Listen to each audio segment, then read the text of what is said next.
खाना खा लो। भाभी, करण ने कहा है ना कि वो शौर्य को घर वापस ले आएगा। तो आप जानती है ना करण को, जो भी कहता है उस बात को पूरा करके ही दम लेता है।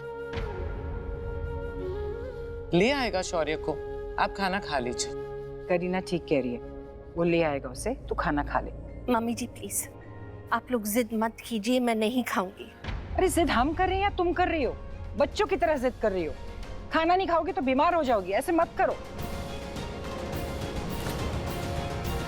निधि, वहां खड़ी खड़ी अगर हमारी बातें सुन रही हो तो ये तो तुम्हारी समझ में आ ही गया होगा कि भाभी को खाना खिलाना बहुत जरूरी है। जाओ, जाके भाभी के लिए खाना ले आओ। गिरीश,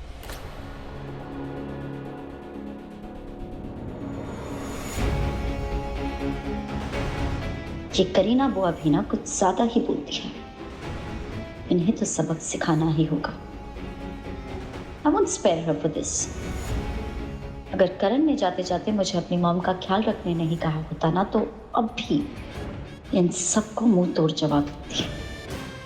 मन तो करता है इन सबको एक बार में ही सीधा कर दूं, but well, pretending to be good is painful. सही सुना आपने। एक बार फिर कहता हूं, मुझे बेटा मत बोलना, क्योंकि मैं आपका बेटा नहीं, मैं बस अपनी माँ का बेटा।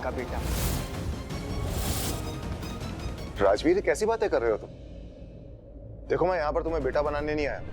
I mean, बेटा बोलने नहीं आया।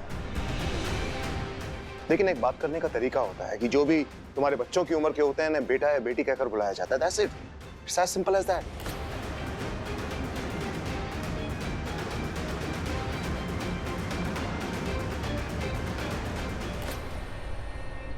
हमारे यहाँ ऐसा कोई दिखावा नहीं होता है। हमारे यहाँ अगर कोई रिश्ता होता है, बेटा बेटी या कोई और रिश्ता, तो वो जिंदगी भर का होता है। मुझे आपके यहाँ के तौर तरीके नहीं पता थे, इसलिए रिएक्ट करके आई एम सॉरी। लेकिन अब समझ में आ गया कि आपके यहाँ पर सिर्फ नाम के और बुलाने के रिश्ते होते हैं। Mister Luthra, you know what, आपके और मेरे जिंदगी में रिश्तों के मायने बहुत अलग हैं। आपके यहाँ सिर्फ नाम के रिश्ते होते हैं और हमारे यहाँ रिश्तों का नाम होता है। अगर रिश्ते होते तो जिंदगी भर के लिए निभाए भी जाते। देखो राजवीर, तुम्हारा गुस्सा जायज है, लेकिन इतना गुस्सा?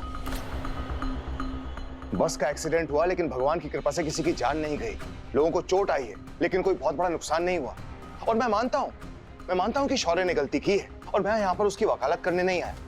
वो मैं ही हूँ, शौर्य का पिता करण लूथरा, जिसने कल उसकी बेल नहीं कराई, इसलिए वो आज जेल में।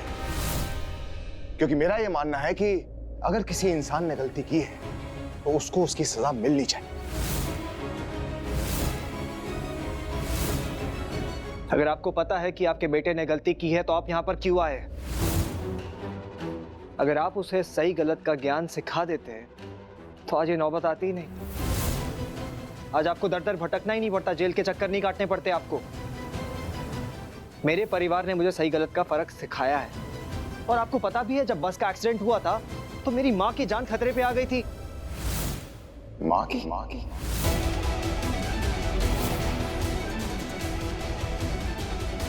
मासी मेरी माँ जैसी ही है। मेरी मासी अपनी जान खो भी सकती थी।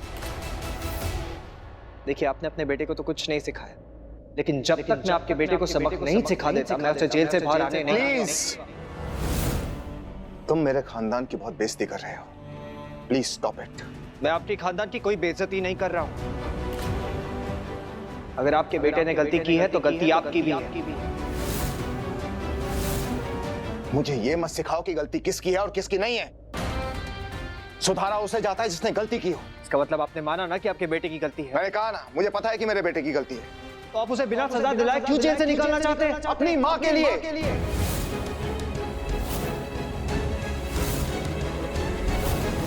जब से शौर्य जेल में गया, तब से मेरी माँ ने ना खाया है ना पिया है, और उन्होंने कसम खाई है कि जब तक शौर्य घर वापस नहीं आ जाता, तब तक वो पानी की एक बूंद भी नहीं पिएंगे। इसलिए मैं तुम्हारे पास में आया हूं।